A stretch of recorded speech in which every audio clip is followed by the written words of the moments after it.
Hey everybody, welcome to another episode of Thought Leaders. I'm your host, Chris Shang, and today we have Jason Cavness, who is the CEO and founder of Cavness HR. Thank you so much for joining us, Jason. Thanks, Chris. Thanks for doing this with me. Yeah, of course. So tell us a little bit about Cavness and what you're doing and what kind of companies are you working with? Yeah, so first, sometimes people ask me how I got to HR, so I'll tell the story first. It's actually a kind of funny story. I think it is. So back when I was young, 18, 19, out of high school, wasn't really doing the right thing. Life's kind of on the wrong path. And so I decided to join the Army, right? And I needed to join the Army sooner than later. So I took the ASVAB test, did get the score, and the recruiter said, well, here's the scores you want to do. What do you want to do? I said, well, I kind of want to leave as soon as I can, right? I really can't hang around here. I got to go. He said, well, there's two things you can do, one leave sooner or later. And back then, Army showed you videos, right? So one job was a parachute repairman. So it took me a video, like 100 guys in a warehouse, 100-degree heat, really hot. And I could go to either Fort Bragg, North Carolina, or Fort Benning, Georgia, both really hot places. At the time, I'm from Texas. Next video, now keep in mind, I'm like 18, 19 years old, right? Next video is HR. In the Army, they call it admin general, but HR. Um, some very nice dressed females, really cute, air conditioned building, and I could go to Germany. I'll take that. But the Army, how it is, so I went to Germany, was there for 2 weeks, and then I spent the first 2 months of my Army in the field, right, around a bunch of guys. So yeah, yeah, So they got you with the video. yeah. So this went from there, yeah. And then after I retired from the Army in 2015, back then the Army said, go on LinkedIn, find out a job using LinkedIn. Well, first of all, what the F is LinkedIn, right? I have no idea what it is. So I'm there reaching out to people, connecting. This guy named Mark Moreau reached out to me. He said, hey, Jason, you don't know me. My name is Mark Moreau. I have a startup called Myerfold. We want to have college graduates, military veterans for our jobs doing skills tests. Can you come to my office in Seattle? You tell me how, Army's help you find a job. Sure thing, Mark. But one question, what in the world is a startup, right? Like, what are you talking about? Like, all the companies already exist in the world, right? You just can't start a company. That's not allowed. So you laugh, give me a dummies 101 on startups. Like, man, this is pretty interesting. Can I join your startup, Mark? Can you let me join your startup? Like, most startups didn't make it right after 2 years, but I learned like all this startup tech stuff, right? I'm like, man, none of these startups have HR. But then I did a pivot from like startups to like small business, right? Then of course they say do your research. According to the Small Business Administration, there's 5,000 companies with 49 or below without no HR. Then I did the what's it called, the customer research. Talked to 300 people. That also was a good idea, and just been going since then. Yeah, let's go Uh, down to dirty. so you went from a startup to then kind of starting your own thing is ultimately where it went. Yes. Yeah. And so, in going through that journey, right, as an entrepreneur, you end up wearing a lot of different hats. Obviously, you had a little bit of exposure to that startup life in a little bit earlier on. But what has been one of those things where, when you switch into that ownership role, what's been a hat that you've had to wear that you have a strong emotional disposition towards that you didn't expect that you would pick up, but you either love or hate it? Actually, social media, right, and marketing, and Mm. talk. Like, I'm an introvert, so if you believe the Myers-Briggs scale, I'm INFJ. There's like 1% of the world. Like, small talk's not my thing, but actually, I learned I love to get in front of people and talk and do presentations. Like, suppose there's an event, and I was like a spectator. I probably won't talk to anyone, but if I'm running it, I'm talking to everyone, doing that kind of stuff. That's kind of a surprise for me. Yeah, I'm very much the same way. And has there been, like, outside of the marketing, the business development side of things, any other things that you've picked up that you feel like has been a valuable lesson? I think that's been just networking with people, right? Mm. One thing is, like, as a startup founder, your time's very valuable, right? So I think it's a plus. You can figure out quickly like who's going to help you and not help you, because there's like, there's plenty of people out there who want to advise you and charge you money, Yeah. who probably don't have your best interest in heart. I mean, most of them do. Let me take that back. Most of them do have your best interest in heart. It's just the advice comes from a different place that you need, right? So that's something it's good to filter out, I think. Yeah. Um, so kind of talking back, you already gave us the quick rundown in terms of how you got into HR in the first place. But what kind of companies have you been working with since then? You mentioned briefly the startup, and you mentioned the opportunity in terms of where the gap is for people who have HR versus don't, which is fairly significant. But what kind of companies do you feel like you have the best understanding around? And that could be vertical specific, size specific, but what's kind of like that target ICP type that you work with about the Right, most? right now it's companies with 49 or fewer people, but most of them don't have HR.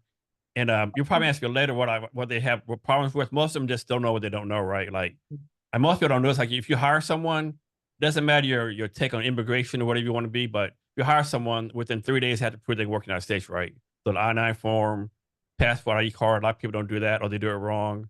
Um, there's different things out there. I mean, you don't know what you don't know. Another thing with HR is different. Like, I mean, not to talk politics in this day and age, but like usually places like more liberal places have more HR laws versus places like kind of more conservative. Like I'm in Seattle, we have way more HR laws than we'll say like Midland, Texas, or Omaha, Nebraska, right? Mm. So you have to keep that in mind too, I think. Got it. So you're working with companies that are on the smaller side of things where they don't know it, they don't have an HR. Uh, and what's kind of the first thing that you're doing when you come in? Is it kind of assessing legal and compliance on that base level and making sure that they are fully compliant? And is that the size and scope of how you work with them? Or are you also involved with, talent acquisition, how to look at building company culture, or any of those types of more of like the intangible, the non-measurable things? Part of your wheelhouse as well? Yeah. So eventually we want to do everything from recruiting to benefits, all there. We're not there yet. So right now, how it works now is the company signs up, they go on a platform, and there's a set of questions they answer, right? So the questions are different if you're in Seattle or Denver or Memphis, Tennessee. So to answer the questions like have to give a welcome message, welcome to Cabinets HR, the best company in the world, blase, blase. Also have to put down like how many days vacation to give people, how many sick days. This question has been like having to talk people through like the number of days for funerals, right? A lot of people are like, oh, just give them 3 days. Like, are you sure? Only 3 days, right? And they'll say like, who do you want to be like eligible for funeral leave? Oh, only if their mother and father died, like not their best friend, not their cousin. Like talk through stuff like that, right? Eventually, we want to do like culture, that kind of stuff too. That's important too. Um, right now, we do payroll with a partnership called Every, but we're working on white label with them. So that's the things. We don't. Another thing with hiring, we're going to do hiring, but we're going to do differently. Like suppose I have in the future I have 100 companies.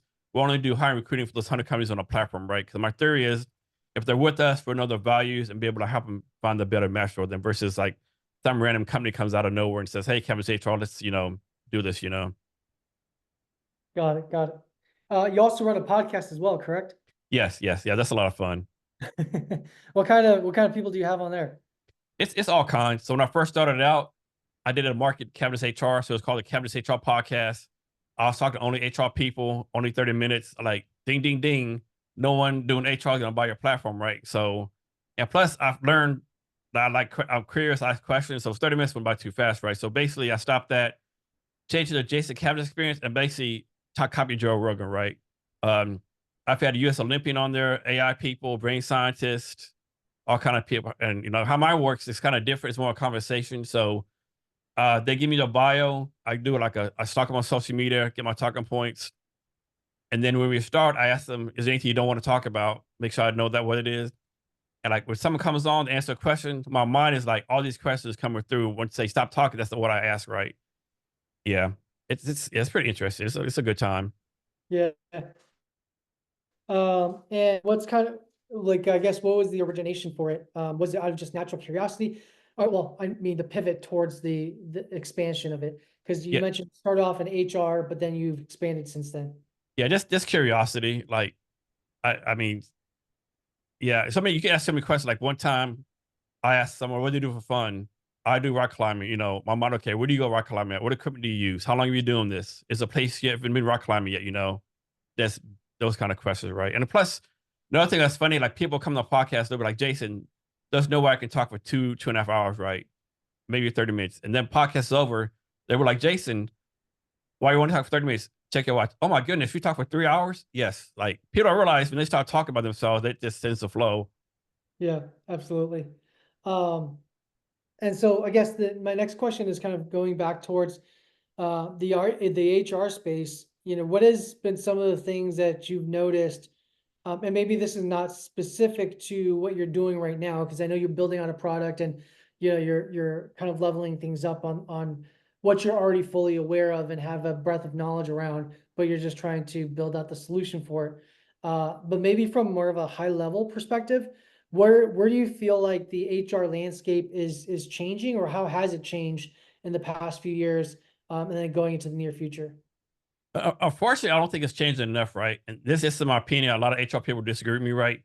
But I think you can break HR into like HR of old and HR new, and not based on age, but like thought process, right? HR of old, like someone will go to HR and say, "Hey, HR person, Tom needs to talk to you. We can't get to the 5 o'clock." Well, I'll leave at 5 o'clock. I know what to tell you, right?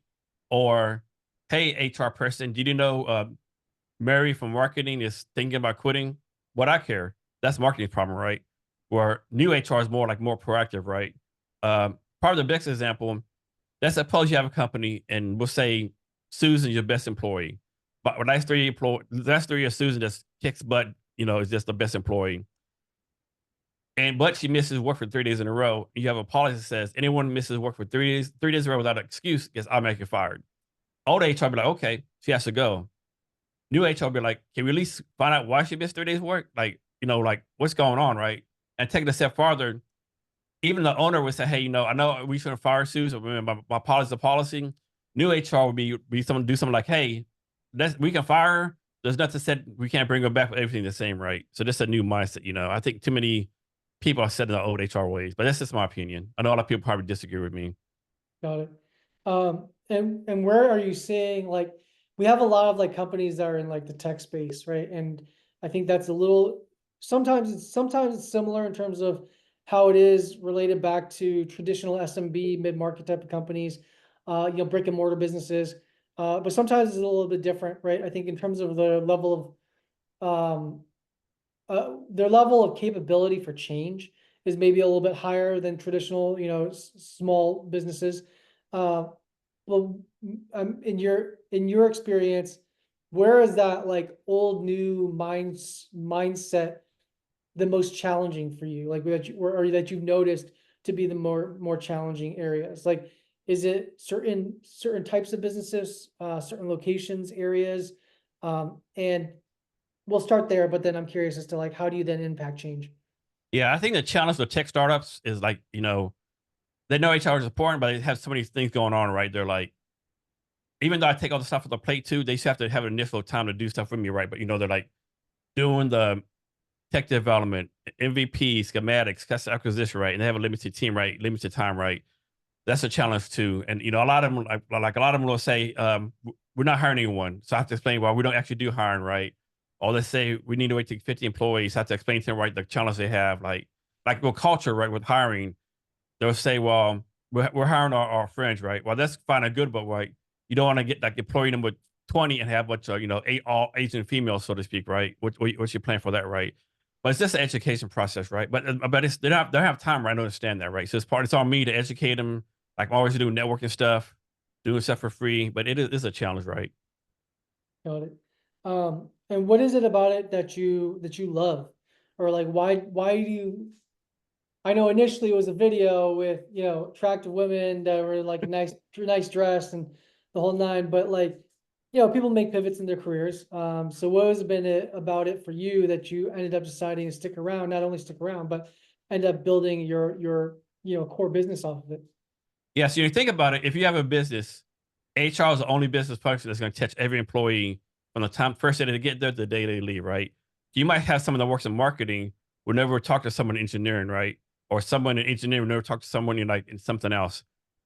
Your HR person is going to recruit the person for you, take care of them, hopefully take care of them through the whole time they're there, and hopefully do the exit review when they leave, right? So HR is the only function that's going to take care of everyone. Got it. So you like the fact that you are be able to interact with all people within an organization. Yes, yes. And another too, real fast too. I think a lot of people get wrong about HR. So I'll probably get criticism for this too, but HR is not for the employee, right? HR is for the company. HR is to make sure the company is taken care of, right? Now, don't get me wrong. Suppose the company owner says, "I'm gonna fire Jason because he has long hair or because whatever." It's HR job to say, "Okay, you do that if you want to, but here's what you do. The risk you take by doing that, right? Yeah, Is this really what you want to do?" got it. What are the most common, like the top 5 things that you see when you're working with an organization as to where the gaps are? Like, yeah, they may not know what they don't know, but what are the top 5 things that they most commonly don't know or don't have an awareness around? Here's a good example. I had a friend of mine. He lives in Dallas. This happened a couple years ago. It took me forever to explain to him that like he thought because he lived in Dallas and the minimum wage was 725, he could start 725 no matter if we hired someone, right? And it took me forever to explain to him, like, no, it doesn't work. Like he's like, but I live in Dallas. I'm coming to Dallas. It's 725. No, if you're trying to hire someone in Seattle, the minimum wage there's like over $15. And I finally was able to prove it to him. Those kind of things, right? And a lot of, I mean, I don't hate to use the word hard headed, but a lot of people are hard headed, right? They have it in their mind. They know, right? They're better than anyone else. They know the answers. Well, you do from your perspective, right? But there's different ways to do things, and yeah.